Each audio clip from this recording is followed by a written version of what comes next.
கர்த்தருடைய பரிசுத்த நாமத்திற்கு மகிமை உண்டாவதாக. இந்த புதிய மாதத்திலே தேவனுடைய பிரசன்னத்துக்குள் வந்திருக்கிறவங்களை கர்த்தர் நிறைவாய் ஆசீர்வதிப்பாராக. ஆமென். அல்லேலூயா.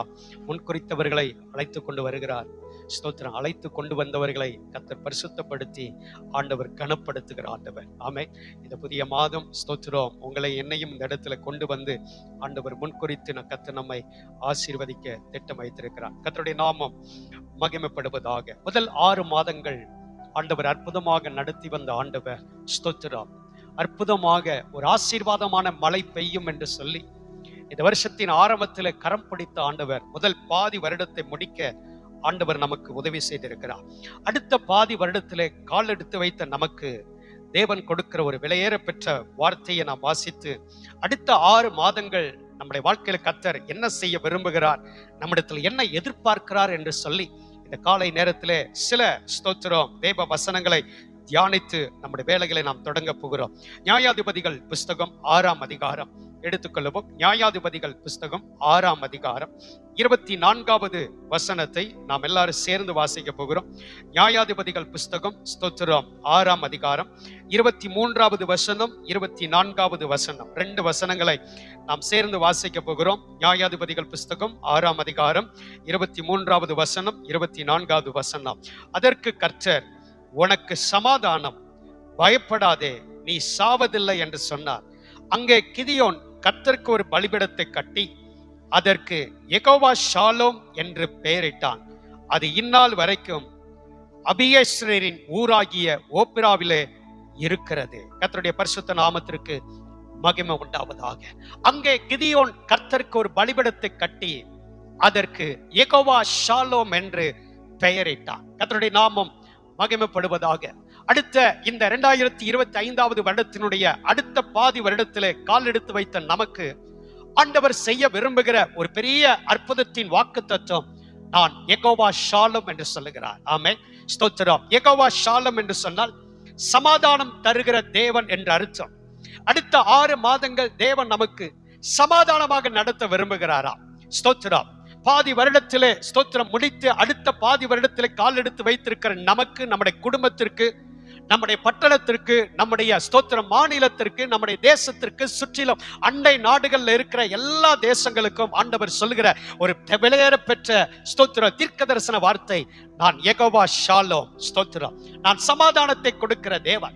நீ கைகட்டு செய்கிற ஒவ்வொரு வேலைகளிலும், பிரயாசங்களிலும், முயற்சிகளிலும், நீங்கள் எடுக்கிற ஆவிக்குரிய ஒவ்வொரு நன்மையான காரியங்களிலும் உங்களுக்கு சமாதானத்தின் அபிஷேகத்தை நான் கொடுக்க விரும்புகிறேன். கைகளை உயர்த்தி ஒரு ஆமென் சொல்லுங்க. கர்த்தருடைய நாமம் மகிமைப்படுவதாக. கிதியோனை பார்த்து ஆண்டவர் உனக்கு சமாதானம் என்று சொன்ன உடனே கிதியோன் அந்த இடத்துல ஒரு பலிபீடத்தை கட்டி வேதம் சொல்லுகிறது யெகோவா ஷாலோம் என்று பெயரிட்டான். கர்த்தருடைய நாமம் மகிமைப்படுவதாக. இந்த யெகோவா ஷாலோம், சமாதானத்தை கொடுக்கிற தேவன் என்ற வார்த்தை பரிசுத்த வேதாகமத்திலே 170 முறை சொல்லப்பட்டிருக்கிறது. ஸ்தோத்திரம். இந்த யெகோவா ஷாலோம், ஸ்தோத்திரம், சமாதானம் கொடுக்கிற தேவன். யெகோவா ஷாலோம் என்று சொன்னால் 5 விதமான அர்த்தங்கள் ஸ்தோத்திரம் வேத பண்டிதர்கள் விளக்கம் கொடுக்கிறார்கள். ஸ்தோத்திரம். நான் சமாதானத்தை கொடுக்கிற தேவன் என்ற சொல்லுகிற ஆண்டவர், ஸ்தோத்திரம், அவர் கொடுக்கிற சமாதானம் எப்படிப்பட்டதாக இருக்கும் என்று சொல்லி இந்த காலை நேரத்தில் சில காரியங்களை நாம் பார்க்க போகிறோம். அந்த சமாதானத்தை பெற்றுக்கொள்ள நாம் என்ன செய்ய வேண்டும் என்று சொல்லி சில குறிப்புகளை இந்த காலை நேரத்தில் நாம் தியானிக்க போகிறோம். உபாகமம் புஸ்தகம் 27ஆம் அதிகாரம், உபாகமம் புஸ்தகம் 27ஆம் அதிகாரம் 6வது வசனத்திலே நீங்கள் பார்ப்பீர்கள் என்று சொன்னால் அங்கு வேதம் சொல்லுகிறது, ஸ்தோத்திரம், நீ உன் தேவனாகிய கர்த்தரின் பலிபீடத்தை முழு கற்களாலே கட்டி அதன் மேல் உன் தேவனாகிய கர்த்தருக்கு சர்வாங்க தகன பலிகளை நீ செலுத்த வேண்டும். கர்த்தருடைய நாமம் மகிமைப்படுவதாக.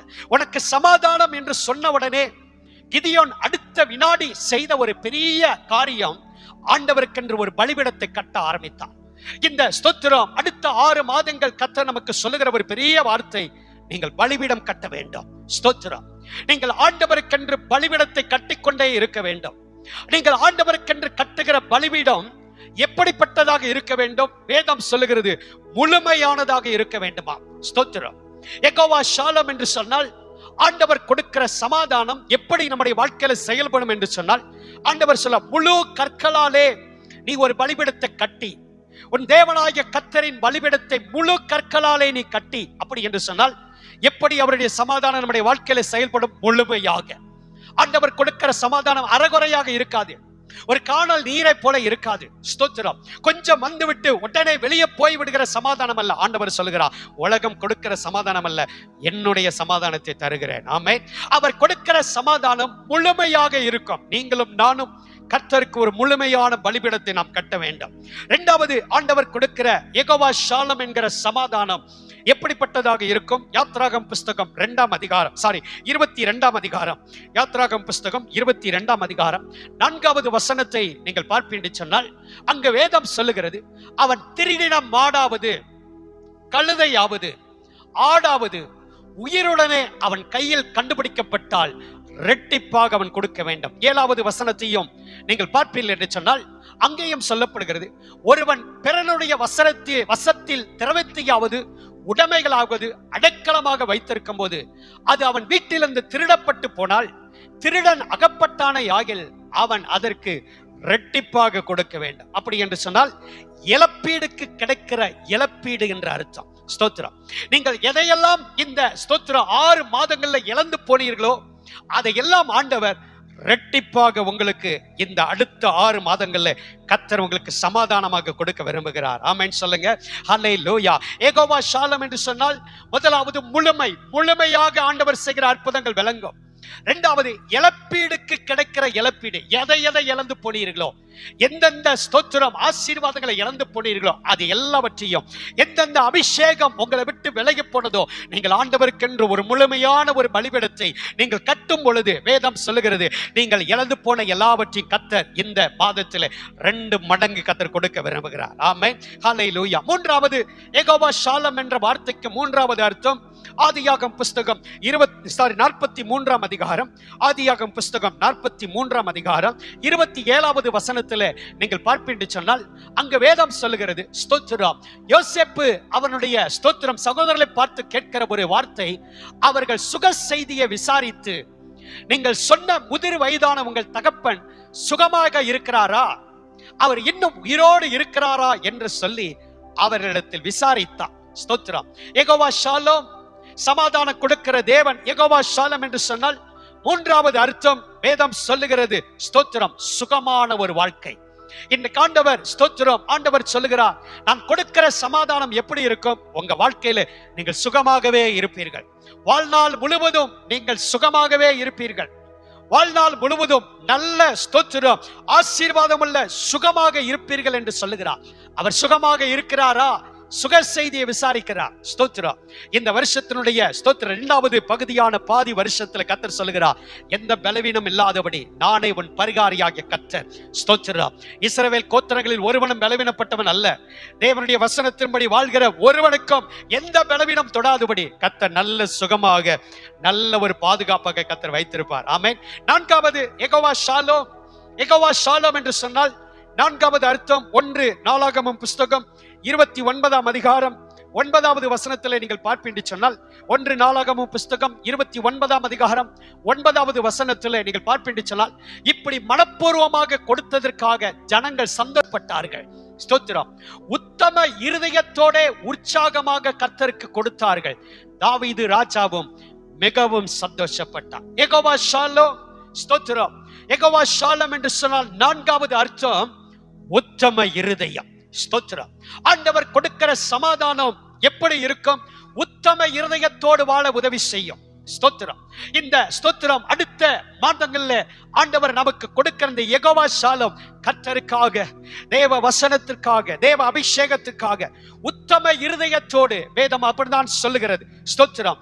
உத்தம இருதயத்தோடு இருக்கிற தேவ பிள்ளைகளுக்கு தம்முடைய வல்லமையை விளங்க பண்ணும்படி கர்த்தருடைய கண்கள் பூமி எங்கும் உலாவிக் கொண்டிருக்கிறது. 5வது ஸ்தோத்திரம் யெகோவா ஷாலம் என்று சொன்னால் 5வது அர்த்தம் 1 ராஜாக்கள் புஸ்தகம் 4ஆம் அதிகாரம் ஸ்தோத்திரம் 24வது வசனம் 25வது வசனத்தில் நீங்கள் பார்ப்பீர்கள் சொன்னால், அங்கு சொல்லப்படுகிறது, நதிக்கு இப்புறத்தில் இருக்கிற திப்சா முதற்கொண்டு ஆசா மட்டும் உள்ளவைகள் எல்லாவற்றையும் நதிக்கு இப்புறத்தில் உள்ள சகல ராஜாக்களையும் ஆண்டு வந்தான். அவனை சுற்றி எங்கும் என்ன இருந்தது? சமாதானம் இருந்தது. சாலமோனுடைய நாட்கள் எல்லாம் தான் துவக்கி பெயர் சபா மட்டும் யூதாவும் இஸ்ரவேலும் அவரவர் தங்கள் தங்கள் திராட்சை செடியின் நிழலிலும் தங்கள் தங்கள் அத்திமரத்தின் நிழலிலும் சுகமாக குடியிருந்தார்கள். ஆண்டவர் சொல்லுகிறார், யெகோவா ஷாலம் என்று சொன்னால் ஐந்தாவது அர்த்தம், எதிரிகளின் இடையூறு இல்லாத ஒரு வாழ்க்கையை கர்த்தர் நமக்கு கொடுப்பாராம். ஸ்தோத்திரம். எதிரிகளின் இடையூறு இல்லாத ஒரு வாழ்க்கை, சத்துருக்கள் விரோதமாக எழும்பி நம்மை கலங்கடிக்காத ஒரு வாழ்க்கையை ஆண்டவர் கொடுக்க விரும்புகிறார். வேதம் சொல்லுகிறது, சாலமோனுடைய நாட்கள் எல்லாம் யூதா ஜனங்களும் இஸ்ரவேல் ஜனங்களும் அவரவர் தங்களுடைய திராட்சை செடியின் நிழலிலே அத்திமரத்தின் நிழலிலே எப்படி இருந்தார்கள்? சுகமாக குடியிருந்தார்கள். நாமும் இந்த காலை நேரத்திலே தேவன் கொடுக்கிற யெகோவா ஷாலோம் ஆகிய சமாதானத்தின் நிழலிலே சுகமாக சந்தோஷமாக எதிரிகள் இடையூறு இல்லாத ஒரு வாழ்க்கையை கர்த்தர் நமக்கு கொடுப்பாராக. ஆமென். கர்த்தருடைய நாமம் மகிமைப்படுவதாக. இந்த கடைசி நாட்கள்ல நாம் வந்திருக்கிறோம். இந்த கடைசி நாட்கள்ல ஆண்டவர் கொடுக்கிற ஒரு பெரிய அடையாளத்தை நீங்கள் பார்ப்பீங்க சொன்னால், கடைசி கால அடையாளம் வேதம் சொல்கிறது. வெளிப்படுத்துற விசேஷம் 6ஆம் அதிகாரம் 4வது வசனத்திலே நீங்கள் பார்ப்பீங்க சொன்னால், ஸ்தோத்திரம், அவர் சிவப்பான ஒரு குதிரை புறப்பட்டு வந்தது. அந்த குதிரையில் ஏறி இருந்தவனுக்கு ஒரு அதிகாரம் கொடுக்கப்பட்டதாம். என்ன அதிகாரம்? பூமியில் உள்ளவர்கள் ஒருவரை ஒருவர் கொலை செய்யத்தக்கதாக சமாதானத்தை பூமியில் இருந்து எடுத்து போடும்படியான அதிகாரம் அவனுக்கு கொடுக்கப்பட்டதா. இந்த கடைசி காலத்தினுடைய அடையாளம் என்ன? சமாதானம் குறைந்து போகும். ஸ்தோத்திரம். மனிதர்களை மனிதர்களாக மதிக்க மாட்டார்கள். ஸ்தோத்திரம். மனிதர்களது உயிரை பெரிய ஸ்தோத்திரம் பொக்கிஷமாக எண்ண மாட்டார்கள். கடந்த நாட்கள் நாம் பார்த்தோம், தேசங்கள்ல உள்ள ஸ்தோத்திர சமாதான குறைச்சல், ஒருவரை ஒருவர் வெட்டி ஸ்தோத்திரம் பல உயிர்கள் பறி போகிறது. இது எல்லாம் ஆண்டவர் சொல்கிறார் கடைசி காலத்தினுடைய அடையாளம். ஆனால் இந்த நாட்கள்ல கர்த்தர் சொல்லுகிறார், உங்களுக்கும் எனக்கும் தேவன் கொடுக்கிற தீர்க்கதரிசன வார்த்தை, நான் யெகோவா ஷாலோம், உனக்கு சமாதானம் கொடுக்கிற தேவனாக இருக்கிறேன். ஆமென். இந்த ஸ்தோத்திரம் சமாதானத்தை நாம் பெற்றுக்கொள்ள வேண்டுமானால் தேவன் கொடுக்கிற சமாதானம் எப்படி இருக்கும்? யெகோவா ஷாலோம். ஆண்டவர் சொல்லுகிறார், யெகோவா ஷாலோம் ஸ்தோத்திரம் சமாதானம் கொடுக்கிற தேவன். தேவன் கொடுக்கிற சமாதானம் எப்படி இருக்கும்? முழுமையாக இருக்கும். ஸ்தோத்திரம். ஆண்டவர் கொடுக்கிற சமாதானம் அறகுறையாக அல்ல, முழுமையான ஒரு சமாதானம். ஸ்தோத்திரம். இரண்டாவது, யெகோவா ஷாலோம் என்று சொன்னால் இழப்பீடு கிடைக்கிற இழப்பீடு. எதை எதை நீங்கள் இழந்து போனீர்களோ, எந்தெந்த காரியங்களை சத்துரு வெளியே கொண்டு போனானோ, யோபனுடைய வாழ்க்கையில எது எது வெளியே போனதோ எல்லாவற்றையும் கர்த்தர் 2 மடங்கு கொடுத்தது போல இந்த காலை நேரத்தில் கர்த்தர் சொல்லுகிறார், 2 மடங்கு ஆசீர்வாதம் உன்னை தேடி வரும். அவர்தான் யெகோவா ஷாலோம் ஆகிய கர்த்தர். மூன்றாவது, சுகமான வாழ்க்கை. நல்ல சுகமாக இருப்பீர்கள். தேவன் கொடுக்கிற சமாதானம், சுகமாக நீங்கள் வாழ்க்கைக்குள் கடந்து போவீர்கள். நான்காவது, உத்தம இருதயம். ஆண்டவர் கொடுக்கிற சமாதானம் உத்தம இருதயத்தோடு ஆண்டவரை தேட வைக்கும், ஆண்டவரை ஸ்தோத்திரம் தொழுது கொள்ள வைக்கும், உத்தம இருதயத்தோடு வசனத்தின்படி வாழ வைக்கும். ஐந்தாவது, எதிரிகளின் இடையூறு இல்லாத வாழ்க்கை. ஸ்தோத்திரம். வேதம் சொல்லுகிறது, ஆண்டவர் கொடுக்கிற சமாதானம் எதிரிகள் எல்லாம் விற்கப்பட்டு போய் ஒன்றும் இல்லாத ஒரு சூழ்நிலையிலே நல்ல சமாதானமாக நீங்கள் இருப்பீர்கள். அதுதான் சொல்லப்படுற யெகோவா ஷாலோம். அவர் சமாதானம் கொடுக்கிற தேவன். ஆமென். இந்த யெகோவா ஷாலோம்க்கு ஸ்தோத்திரம். வேதம் சொல்லுகிறது, சமாதானத்தை கொடுக்கிற தேவனுக்கு நீங்கள் ஒரு பலிபீடம் கட்ட வேண்டும். அதைத்தான் நாம் கிதியோனை குறித்து நாம் பார்த்தோம். அவனுக்கு சமாதானம் என்று சொன்னவுடனே ஸ்தோத்திரம், கிதியோன் ஒரு பலிபீடத்தை கட்டி யெகோவா ஷாலோம் என்று பெயரிட்டான். ஆண்டவர் கொடுக்கிற சமாதானம் உங்க வாழ்க்கையில் வர வேண்டுமானால் நீங்கள் பலிபீடம் கட்ட வேண்டும். எங்கு கட்ட வேண்டும்? ஸ்தோத்திரம். உங்க தனிப்பட்ட வாழ்க்கையில நீங்கள் பலிபீடம் கட்ட வேண்டாம். தனிப்பட்ட வாழ்க்கையில முழங்காலில் நின்று உங்களை நீங்கள் ஆராய்ந்து பார்த்து உங்க பலிபீடத்தை நீங்கள் செப்பனிட வேண்டும். குடும்ப வாழ்க்கையிலே நீங்கள் பலிபீடத்தை கட்ட வேண்டும். சபை வாழ்க்கையிலே நீங்கள் பலிபீடத்தை கட்ட வேண்டும். தேசத்திலும் நீங்களும் நானும் பலிபீடம் கட்ட வேண்டும். வேதம் சொல்லுகிறது, ஏசாயா 9:6 நீங்கள் பார்ப்பீங்க சொன்னால், சமாதான பிரபு என்ற ஒரு பெயர் அவருக்கு கொடுக்கப்படுகிறது. அப்போஸ்தலர் 9:31 பார்ப்பீங்க சொன்னால், சபைகள் எல்லாம் சமாதானம் பெற்று வேக வேகமாக வளர ஆரம்பிக்கிறது. எபிரேயர் 7ஆம் அதிகாரம் 2வது வசனத்தில் நீங்கள் பார்ப்பீங்க சொன்னால், சாலமீன் ராஜாவாகிய மெல்கிசேதேக்குக்கு ஒரு பெயர், அவர் நீதியின் ஸ்தோத்திரம் சமாதானத்தின் ராஜா என்று சொல்லப்படுகிறது. எனக்கு அன்பான தேவனுடைய பிள்ளைகளே, நீங்கள் ஆண்டவருக்கு ஒரு பலிபீடம் கட்ட வேண்டும். இப்படி பலிபீடம் கட்டும் போது ஸ்தோத்திரம், எதன் அடிப்படையில் நீங்கள் பலிபீடம் கட்ட வேண்டும், உங்கள் பலிபீடம் எப்படி நீங்கள் கட்ட வேண்டும் என்று சொல்லி இந்த காலை நேரத்தில் ஒரு 5 குறிப்புகளை மாத்திரம் வேக வேகமாக நான் சொல்லுகிறேன். வசனத்தை மாத்திரம் குறித்துக் கொள்ளுங்கள். ரோமர் கழுத நிருபம் 5ஆம் அதிகாரம் 1வது வசனத்தில் நீங்கள் பார்ப்பீங்க சொன்னால், உங்கள் பலிபீடம் நீங்கள் எப்படி கட்ட வேண்டும்? வேதம் சொல்லுகிறது, இயேசு கிறிஸ்து மூலமாக தேவனிடத்தில் நாம் சமாதானம் பெற்றிருக்கிறோம். நம்முடைய கர்த்தராகிய இயேசு கிறிஸ்து மூலமாக தேவனிடத்தில் நாம் சமாதானம், இயேசு கிறிஸ்து மூலமாக நீங்கள் பலிபீடம் கட்ட வேண்டும். ஸ்தோத்திரம். அப்போஸ்தலர் 10:36 நீங்கள் பார்ப்பீங்க சொன்னால், அங்கு வேதம் சொல்லுகிறது, இயேசு கிறிஸ்துவை கொண்டு அவர் சமாதானத்தை சுவிசேஷமாக கூறி இஸ்ரவேல் புத்திரருக்கு அனுப்பின வார்த்தைகளை அறிந்திருக்கிறீர்களே, வார்த்தையை கொண்டு நீங்கள் பலிபீடம் கட்டணும். ஸ்தோத்திரம். இயேசு கிறிஸ்துவ மூலமாக அவருடைய வார்த்தையினாலே நீங்கள் பலிபீடம். இயேசு என்றாலே வார்த்தை தான், இயேசு என்றாலே வசனம் தான். யோவான் 1:1 சொல்லுகிறது, அந்த வார்த்தை தேவனிடத்தில் இருந்தது, தேவனாக இருந்தது. ஸ்தோத்திரம்.